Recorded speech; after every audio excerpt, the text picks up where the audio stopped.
Good morning, and welcome to everyone who is here with us. Welcome to those joining us on live stream, and especially warm welcome to my friend and colleague, Yemi Getachew. And for everybody here in the sanctuary, welcome.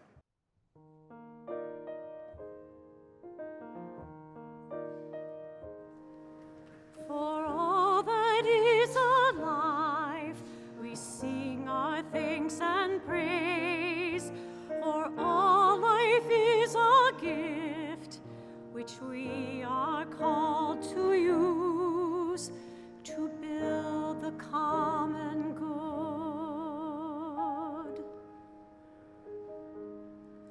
and make our own days glad.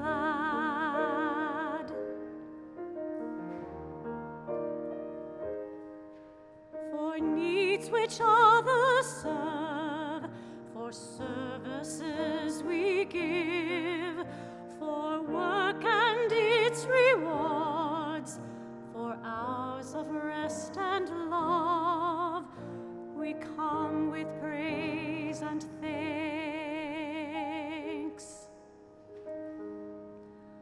For all that is alive,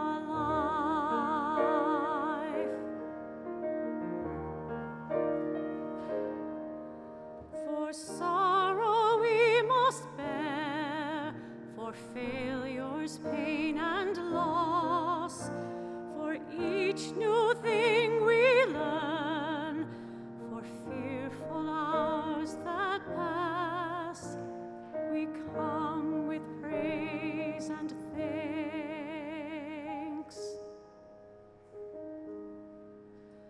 For all that is alive,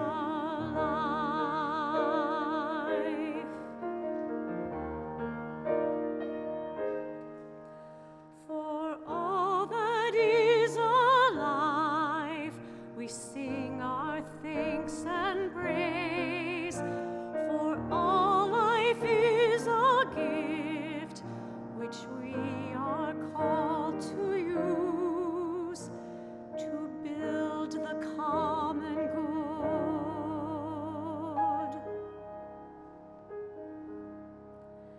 and make our own days glad.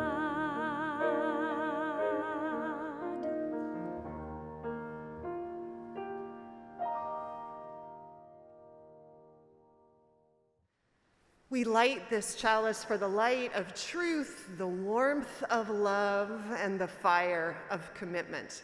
We light this symbol of our faith as we gather together.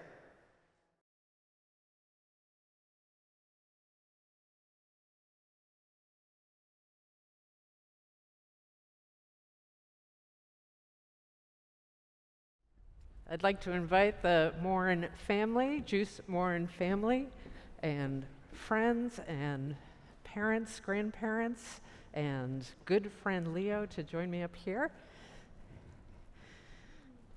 And Miriam and Harry and Oriana, why don't you be on this side?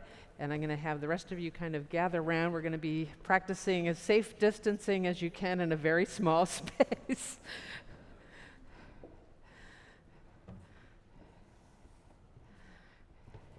Everybody good?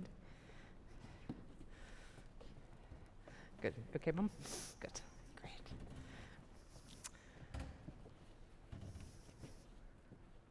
Do you feel the circle of love around you? Yeah. On this day, the child before us reminds us of perhaps the ultimate gift for which we are grateful, and we are confident that he will give back to our world much more than we could ever give to him. For children are both gifts received and gifts given. And it is in this spirit that we enter into this sacred rite of passage.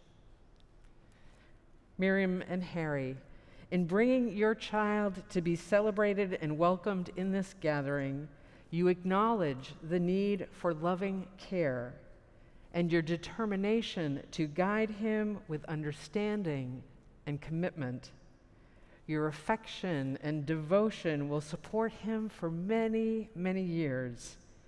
Do you promise to do the best of your ability by your example, your love, and your wisdom to lead this child in the way of goodness, beauty, justice, and truth? We do. Oriana, will you welcome your little brother and help him to grow up to be a loving and kind, and to treat others with care and respect? I will. We name our children with the power of dedication on our lips and ever in our hearts. We welcome you in the world and affirm our commitment to you. By your worth, may generations be blessed. May your name generate love and respect in years to come. What name have you given this child? Eliot, William, Ira, Miss Morin. And if you could come closer to me.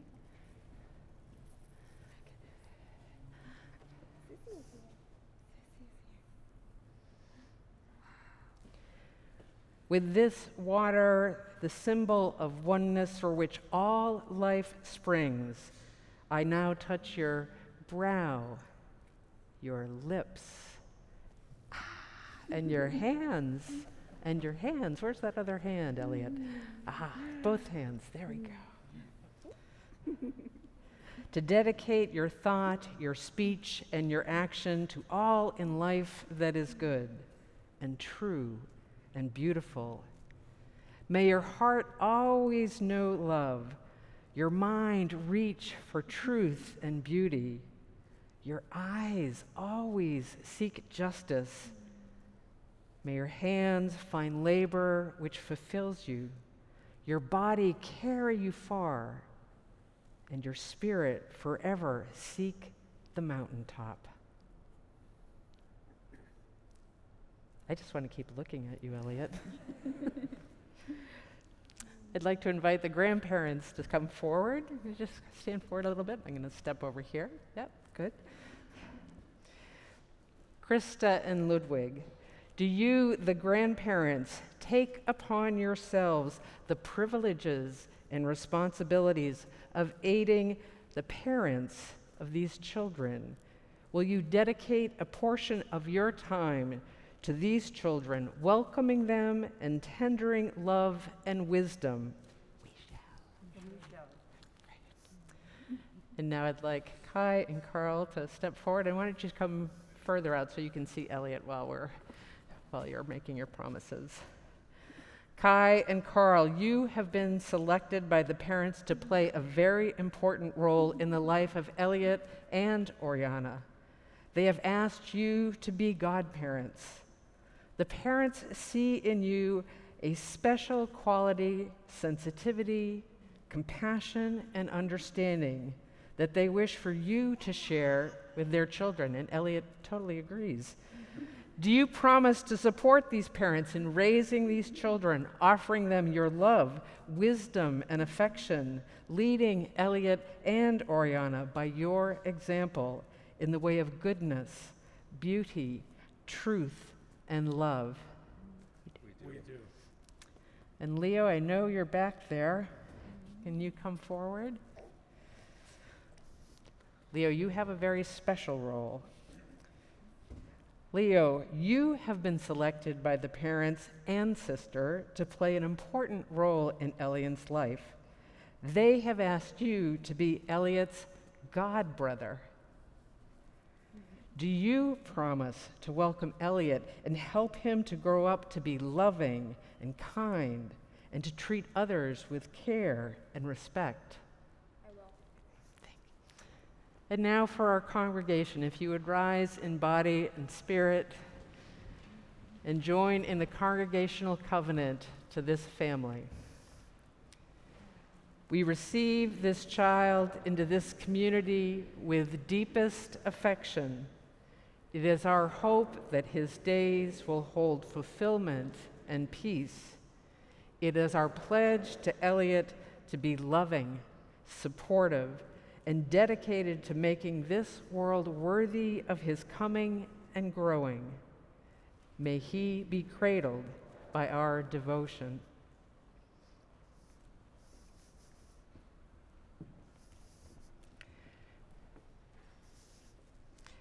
For the gift of childhood, whose laughter and innocence keep the world forever young, we all rejoice and give thanks.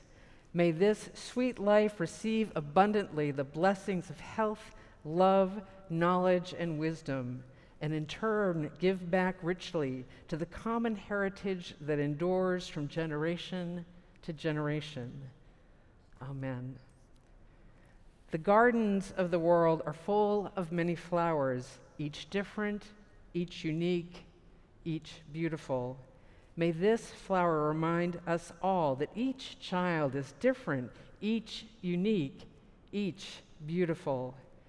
Miriam and Harry, I present this flower to Eliot and this rose to Oriana. Blessings. You can applaud.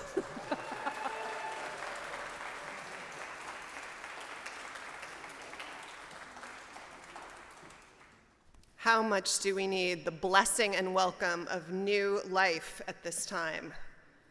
So everybody else, start bringing babies and children to the congregation so we can do more of this.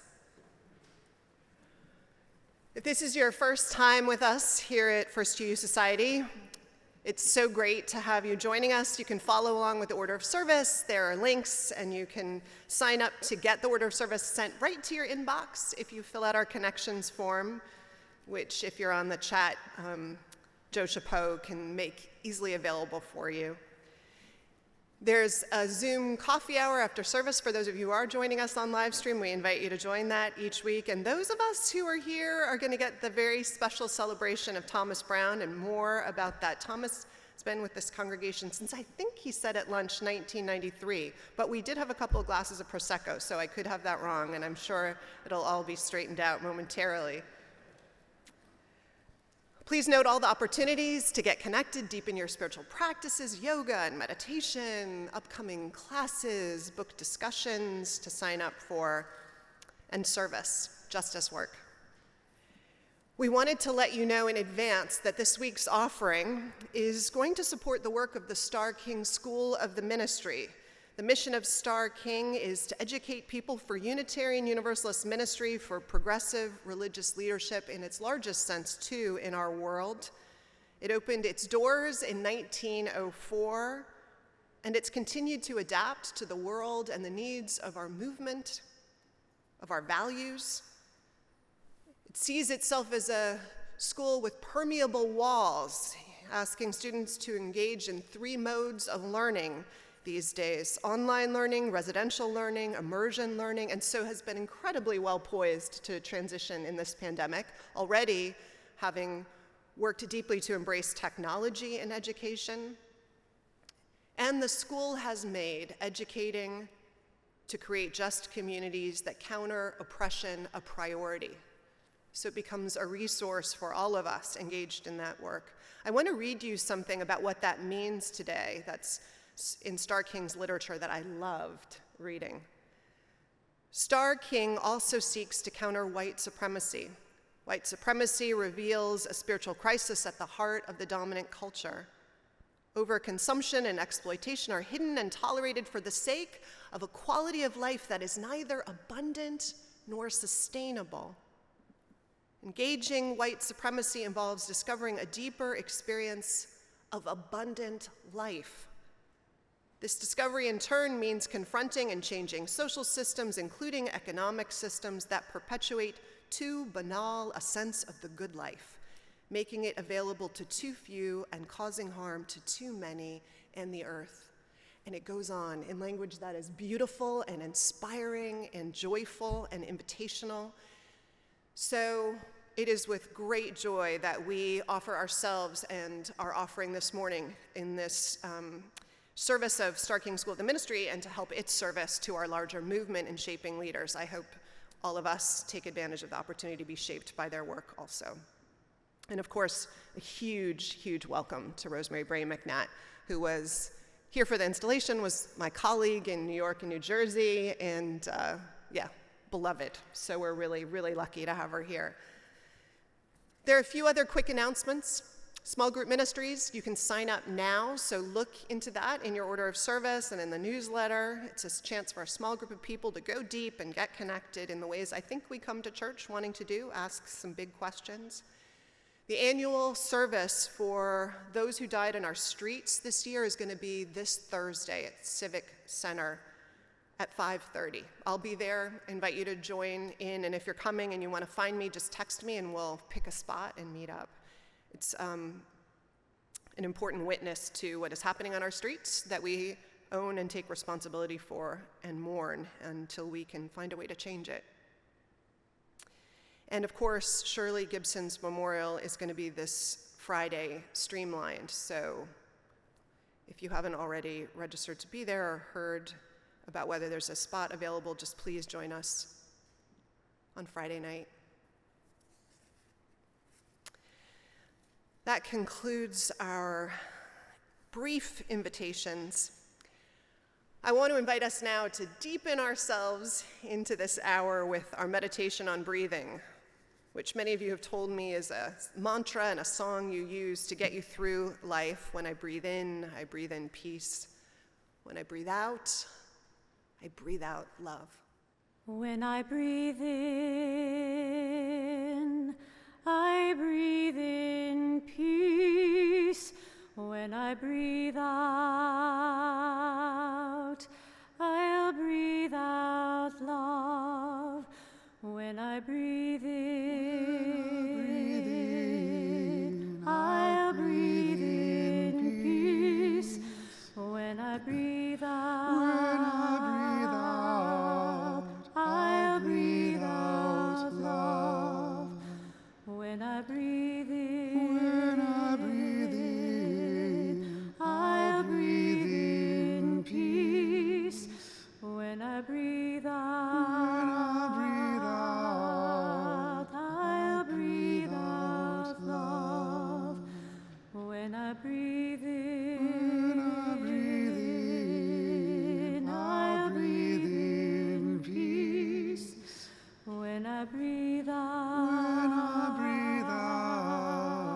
I'll breathe out love. When I breathe in, I'll breathe in peace. When I breathe out, I'll breathe out love. When I breathe in, I'll breathe in peace. When I breathe out, I'll breathe out love.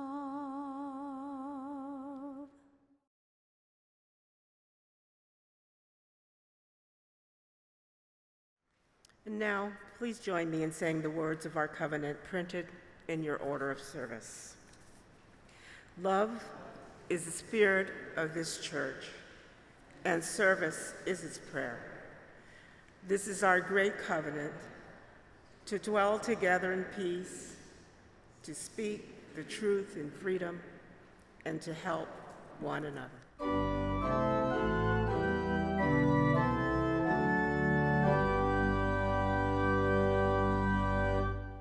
From all that dwell below the skies, let songs of open faith arise.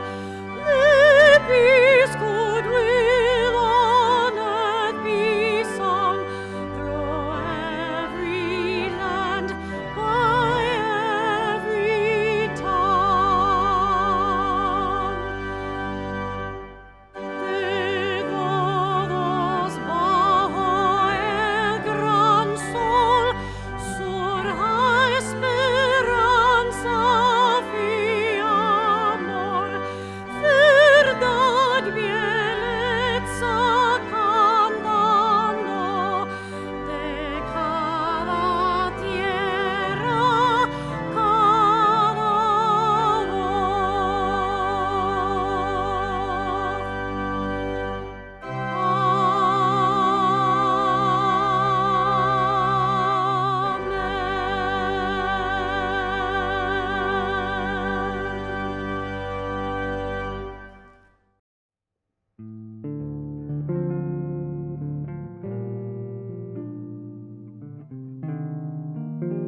Good morning. Good morning. And Don't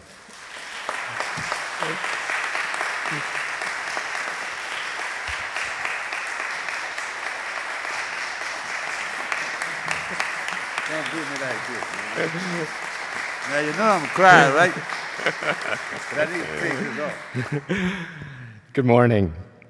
I am Scott Miller, a member of this congregation, and also a member of the Facilities Advisory Committee, charged with the maintenance of this beautiful sanctuary and center. Today, we are celebrating the retirement of our beloved sexton, Thomas Brown.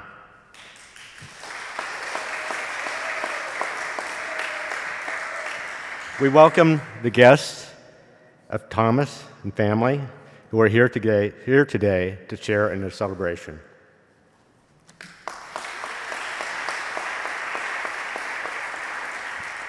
When Thomas started working at UUSF in 1993, he already knew a lot of things. His education in electrical circuitry began when he was a young man in New Orleans, where his electrician uncle would bring him along on his jobs.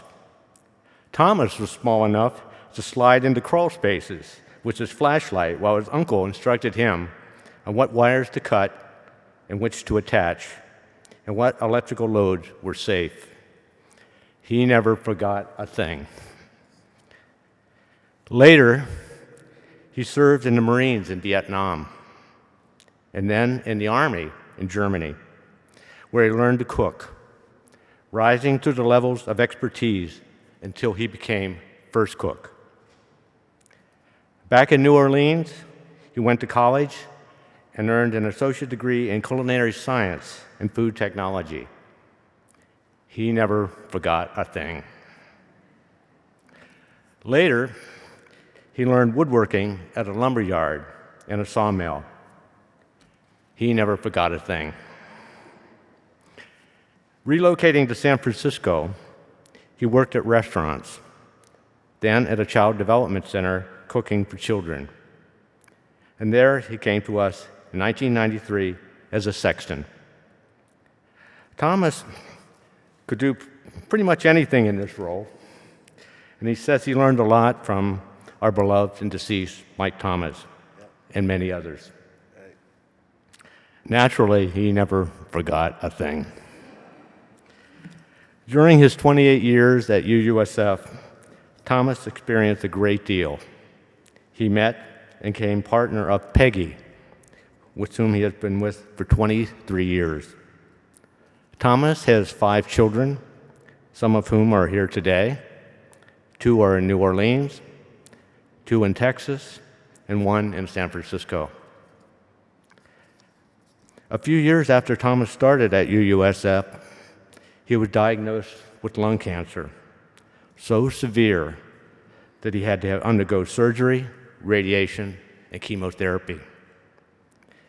A few years later, Hurricane Katrina destroyed the homes and churches of his mother and his aunt, both of whom came out to San Francisco with the help of our community. Later, Thomas went back to New Orleans to rebuild all 4 buildings. He knew how to do that. Thomas can do pretty much anything, but his effect on the church goes way beyond his considerable skills. He loves his community and has shown it in countless ways over these 28 years.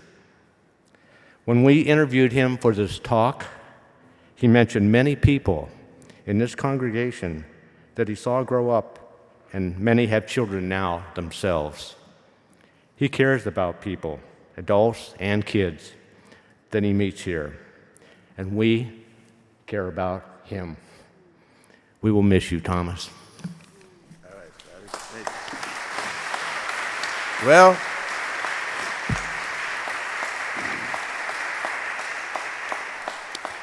I tell you, as I stand there looking at you guys, it's kind of hard. But I ain't gonna break down though, because you guys have been like a family to me.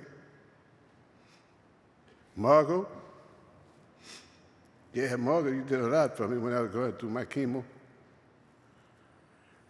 But I gotta stay, I gotta still thank Ben Barrett, Susan, Linda Edgar, and a lot more. You guys have been my family for the last 28 years because this place here is like my house. Because I was here from sun up to sundown. I was here sometime when nobody knew I was here. Because this was a place where I would come and I could have peace of mind. This sanctuary that I stand in now, I watch it tear the whole thing out. And I was here and helped them put it back together. Even as I watched them put the beams in the buildings, redid the floors, I was here with them all the time. But this is my house. I've always called this my house. And I've always looked after it because the people here always looked after me. So I figure, fast change, no robbery. But overall, the person that brought me here in '93, he's not here right now. Close friend of mine by the name of Donald Johnson.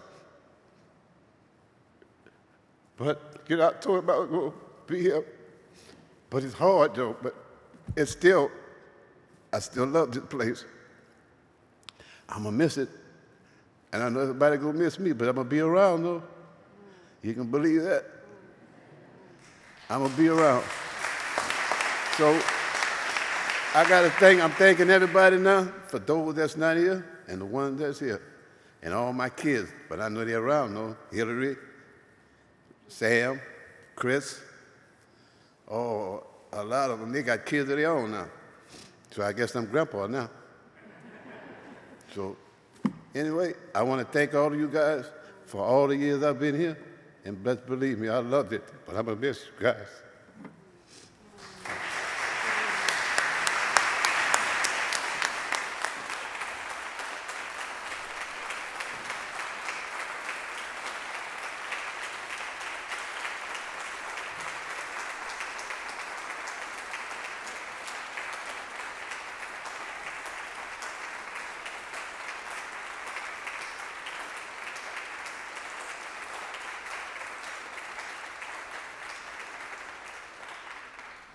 So the jazz music today is in honor of Thomas.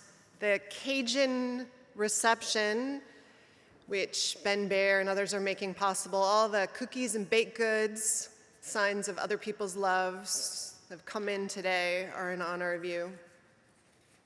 And we're moving the prayer up in the service because when it came time to write it, it was too much about you, so it's a better time for it. Please join me in a spirit of spoken and silent meditation, deepening prayer. God, we know by so many names, but most powerfully by the presence of love and loyalty and the connections that bind us to one another and to life.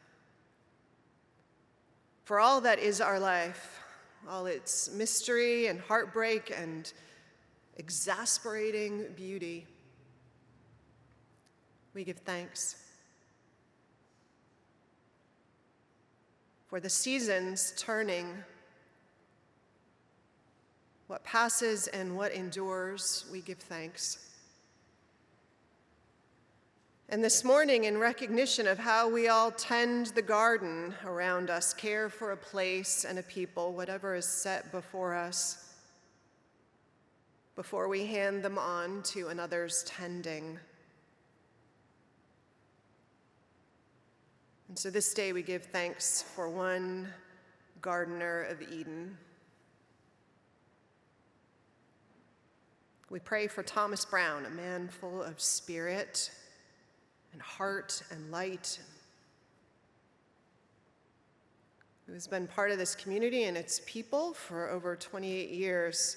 Thomas Brown, who lived and worked and ministered with kindness and a fierce love, whose wisdom and clarity of mind and heart, whose smile and strength, all of it modeled for us what a shepherd looks like when the sheep are us, when the fields are this.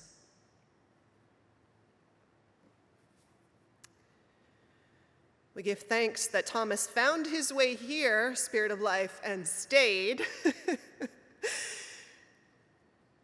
We know that this place is better and stronger because of his life and work, and that what he has built and strengthened here will reach beyond his life as it does beyond all of ours. We give thanks for so much, for all that is our life, and this morning for Thomas Brown. May we live like people animated and inspired by such gratitude. And may Thomas Brown's next chapter of life be blessed as richly as he has blessed us. And power of the universe, don't let him stay away too long.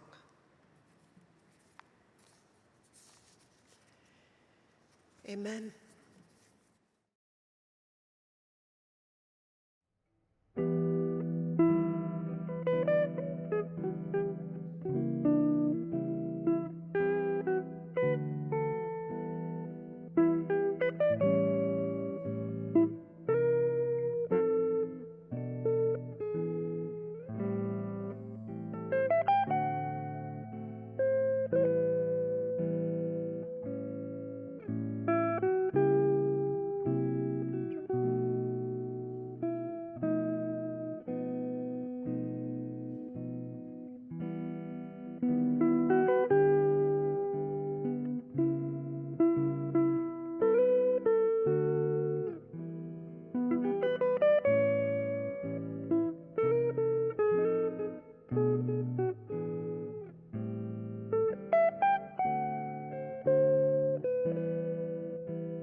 Each week we recognize the places of suffering and struggle in our world.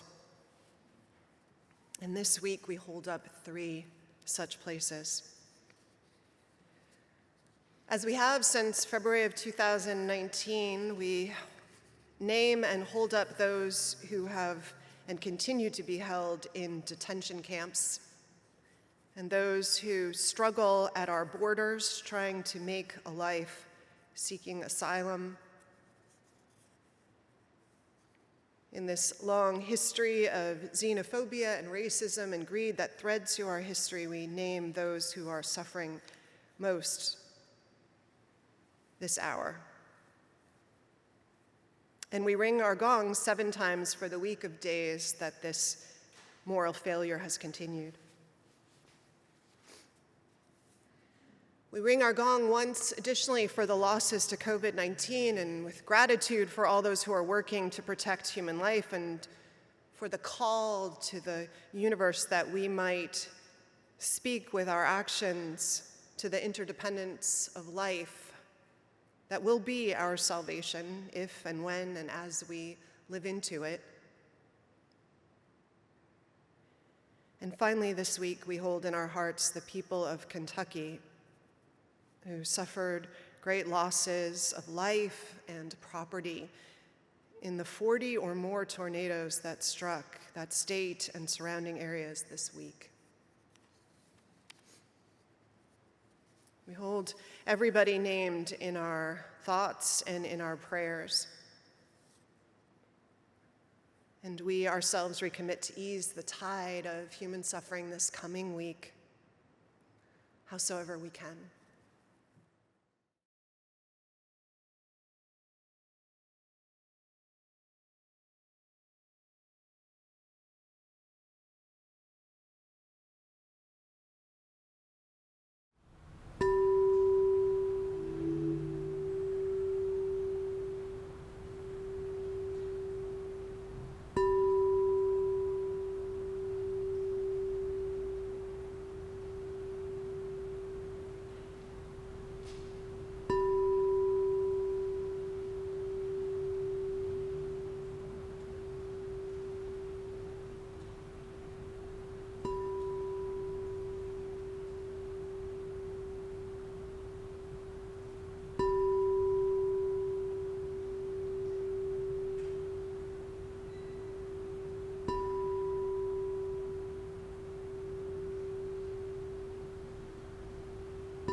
Over its more than 100-year history, Starr King School of the Ministry has held fast to its commitment to religion that is both liberal and liberating. At the school's heart is a passion for transformative education and a belief in the possibilities that lie within human beings. Thank you in advance for your generous support of this work and of ours in the world. And now the offering for the works and ministries of the Starr King School for the Ministry will be given and gratefully received. Those here in the sanctuary can give in the baskets at the back of the sanctuary as you leave today or online. Those at home can give through our online donation portal or send checks. Thank you in advance for your generosity.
Our reading this morning is an excerpt from a poem entitled Lament by Rainier Marie Rilke.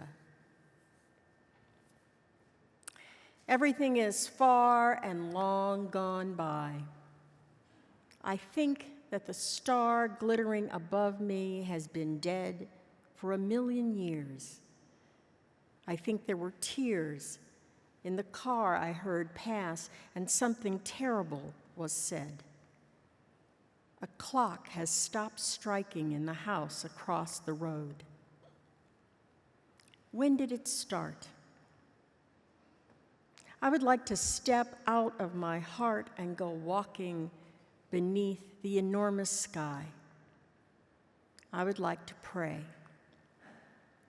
And surely of all the stars that perished long ago, one still exists.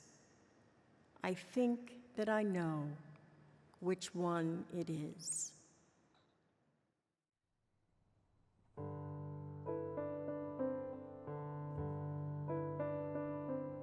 Someone to hold you too close, someone to hurt you too deep, someone to sit in your chair, to ruin your sleep, to make you aware of being alive, being alive.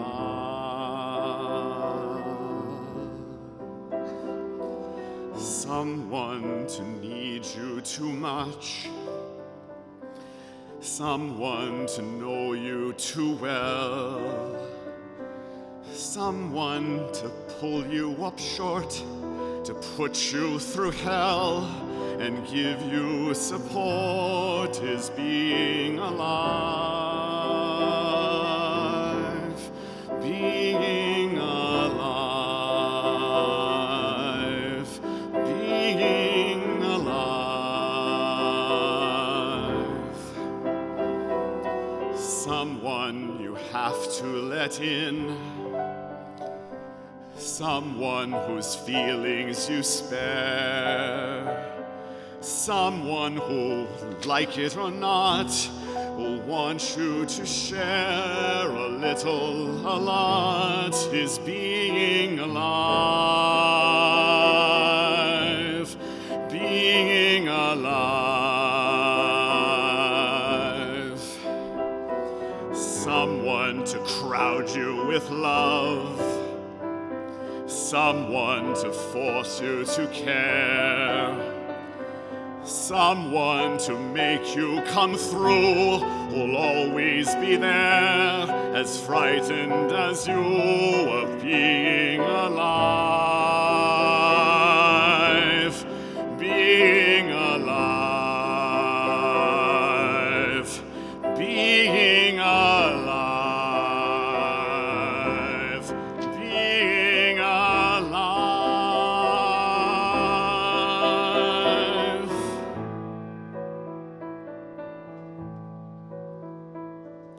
Somebody hold me too close, somebody hurt me too deep, somebody sit in my chair and ruin my sleep and make me aware of being alive, being alive. Somebody need me too much, somebody know me too well, somebody pull me up short and put me through hell and give me support for being alive, make me alive, make me alive, make me confused, mock me with praise, let me be used, vary my days. alone, is alone, not alive.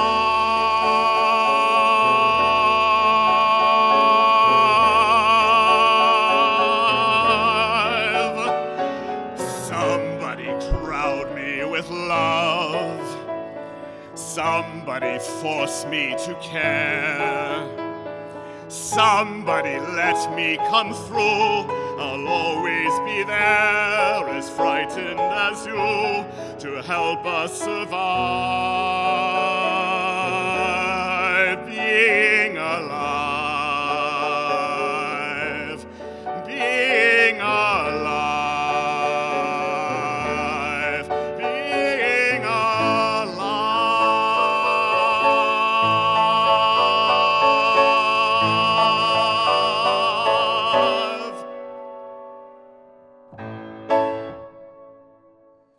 Good morning, everyone.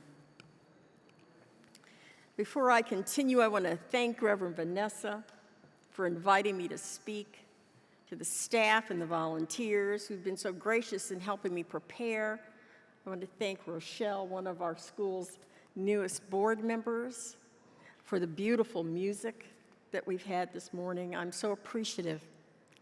And of course, I want to bring greetings from the students, faculty, and staff at Starr King School for the Ministry, now located on the campus of Mills College in Oakland, California. We are in the thick of it now, that season of often cloying cheerfulness. Though Hanukkah is behind us, much of the spate of winter holidays is still before us. Yule and Christmas and Kwanzaa, all the way through to New Year's Day and January 6th, the Feast of the Epiphany. The events of last January 6th will forever be linked with the near death of American democracy. So I'm grateful for my Catholic upbringing to give me another memory of that day. So many holidays, so much enforced joy. It takes a toll on a lot of us. It taunts us with the missing faces and the missing voices of those we cannot see this year and those we will never see again on this side of earth. My parents, my in-laws, my brother-in-law, they're all gone now. Each year, the list of friends we contact grows a little smaller. These past 2 years of pandemic life have left us awkward and stumbling. When I was younger, I took holidays for granted, the way I took a lot of things for granted. When I was an editor, my last career, the press of the holidays were different because winter holidays for magazines come in July. By the time it's actually Christmas in the real world, we were working on spring and Easter. That meant I was free to meet Bob's parents at church for the Christmas Eve performance of the Messiah, hang out for a few days in New Jersey, and come back to New York. By the time I had children, it was different. I was a minister by then, responsible for Christmas Eve, at least the services. But we had our own new family rituals, church, dinner at a diner in Manhattan that rotated every year, home to open one present before sleeping, up the next morning to catch a plane to North Carolina in time for Christmas dinner. One by one, the lights of our lives were dimmed year by year. The Alzheimer's disease that stole away my father-in-law inch by inch, except for one miraculous Christmas dinner where Mac knew everyone and everything. Thanksgiving was the holiday for my family in Chicago until my mom got sick. In 2017, she was so ill we thought she'd die, and I asked God for one last Thanksgiving. We got it, and we all came home.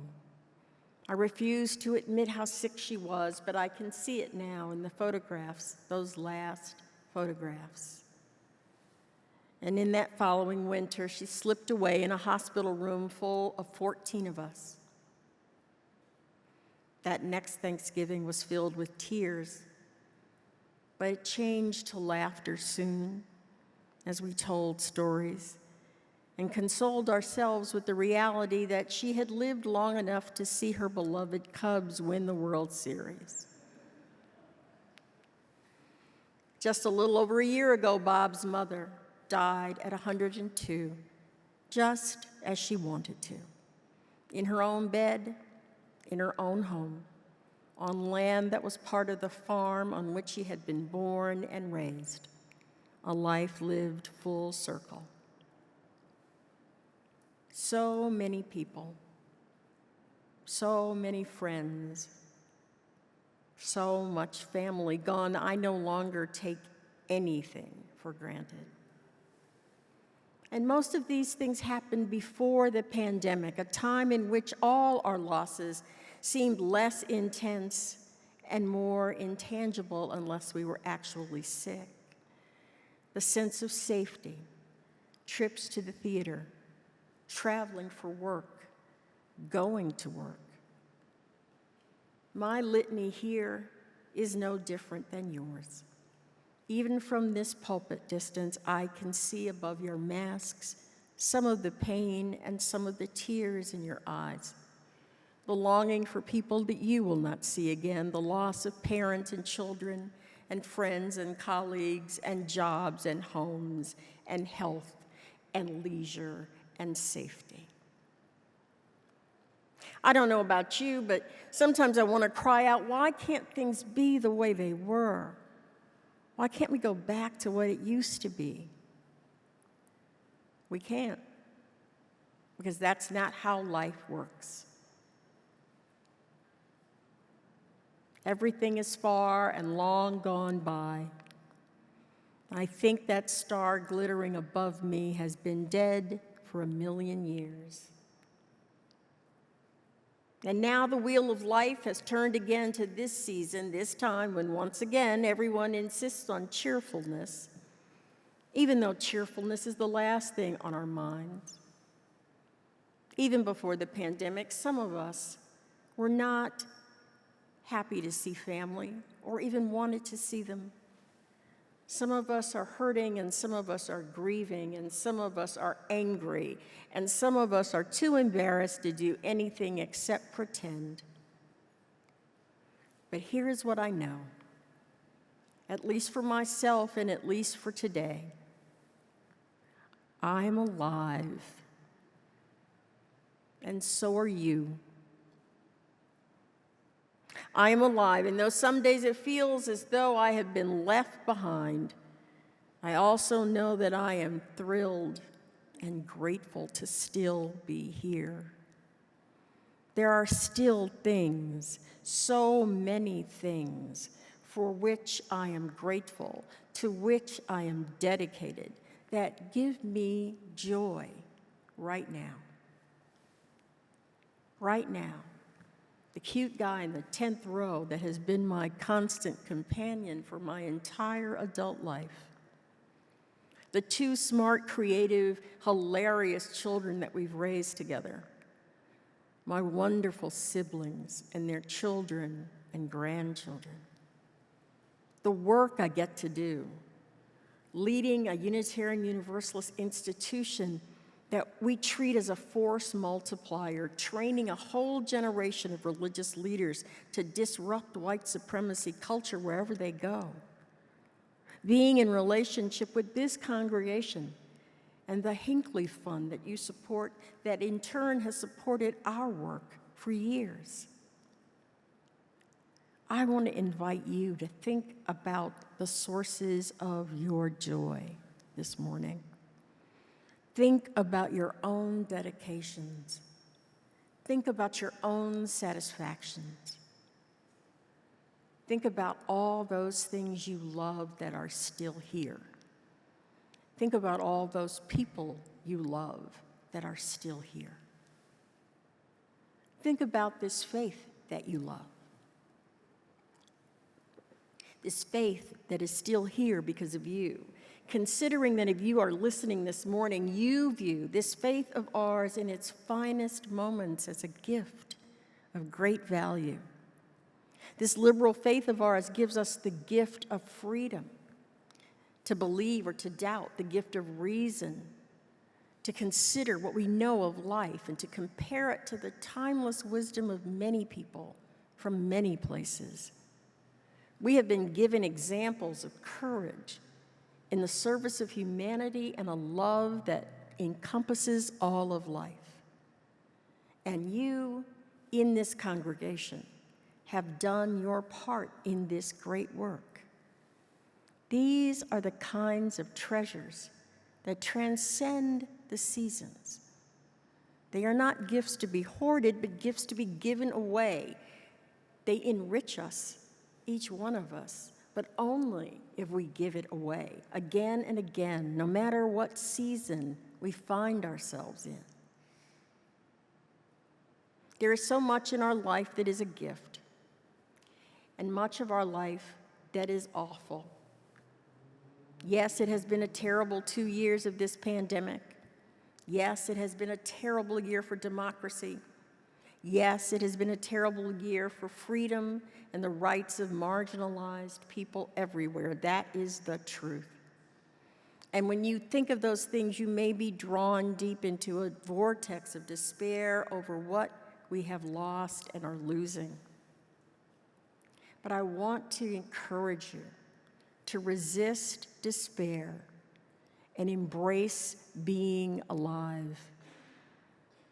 For as long as we live, there is hope, a chance for things to be different, a chance for change. I want to encourage you to take time in this season of manufactured feelings to embrace real joy about real things, things that will last, things that will nurture you in these long months until the light changes and the flowers bloom again. It is essential for all of us to celebrate the gifts of this life, even as we acknowledge our sorrows. Because sometimes it's only through connecting what is bitter and painful and making sure that we admit to these feelings and own them for ourselves. It's only through this that we eventually gain the capacity to celebrate. Rilke, in his despair, only asked for one star still to exist. But his lament was an understatement. There are so many more stars. They are up there, out there, on the far side of the universe. And here we are, tiny in comparison to all that was and is, but after all, still here and still shining, still glittering as best we can amidst our own cares and our own weariness, hoping to strengthen ourselves, longing to step out of our hearts and go walking beneath the enormous sky. Because of this faith tradition of ours, because of the work it calls us to do in every season, we are likely to be among the folks ready to march, to tutor, to rescue, to protest, to write letters, to get arrested. Because we believe that faith without works is dead, it may even be our default position to work and act in the face of sadness and loss. It is a human thing. It is an understandable thing. There is so much wisdom in placing our own losses in perspective by working with and for others whose losses are greater, whose needs are more acute. We are right in those inclinations and in our sense of urgency to do what we can for those who live their lives so much closer to the margin. But But in this tender season, I want to encourage you to take a beat, to take a breath, to be as kind to yourself as you can possibly be. Be as sad as you need to be, but take every chance you get to find something to be happy about. Open your heart so that you might meet the needs of others, but start by opening your own heart to yourself. Embrace your whole life, because being alive is precious. Look to the enormous night sky then and the stars glittering above you. Consider not just the stars that perished so long ago, but the ones that still shine. Then move your gaze earthward to the constellation that is you and yours. Even in your sorrows, take time to rejoice. Take time to shine. Take time to be alive. Amen.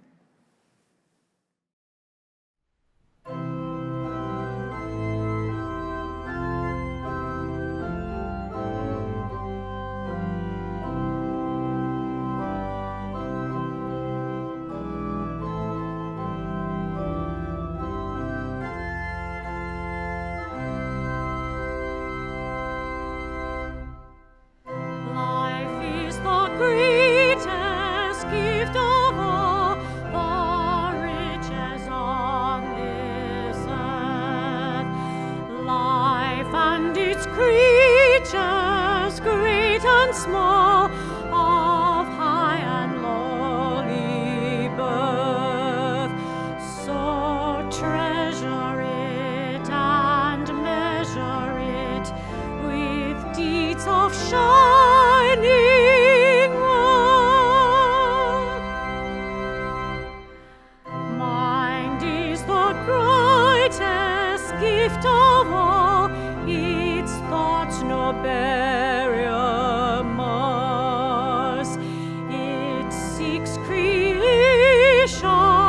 hidden plan, its quest surmounts all bars. It rains the wind, it chains the storm, it weighs the utmost stars.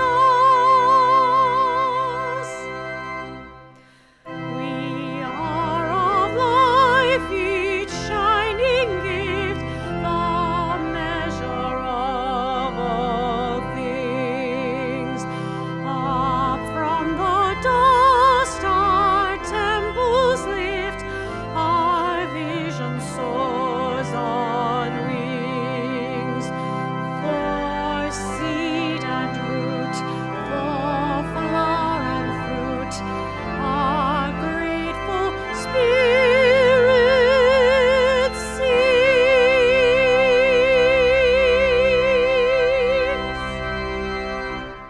Life is the greatest gift of all. Live it, love one another. May it be so. Amen.